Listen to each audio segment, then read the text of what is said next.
Are you wondering if YouTube TV includes KJZZ in its channel lineup? In this video, I'm going to break it all down for you and explain whether you can access this station through YouTube TV. If you're looking for local news or programming from KJZZ, you'll want to hear this. Unfortunately, KJZZ, a PBS member station based in Salt Lake City, Utah, is not included in YouTube TV's standard package. While YouTube TV offers some PBS stations in select markets, KJZZ isn't currently part of the lineup. If you're hoping to watch KJZZ's educational shows, documentaries, or local news, you might need to explore alternative options.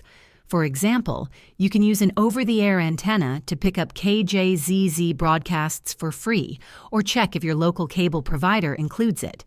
Additionally, some PBS content may be available through the PBS app or website. Keep in mind that channel availability on YouTube TV varies by location, so it's always a good idea to double-check your local offerings during sign-up. If this video helped you understand whether YouTube TV includes KJZZ, please give it a thumbs up and subscribe to the channel for more helpful tutorials. Thanks for watching.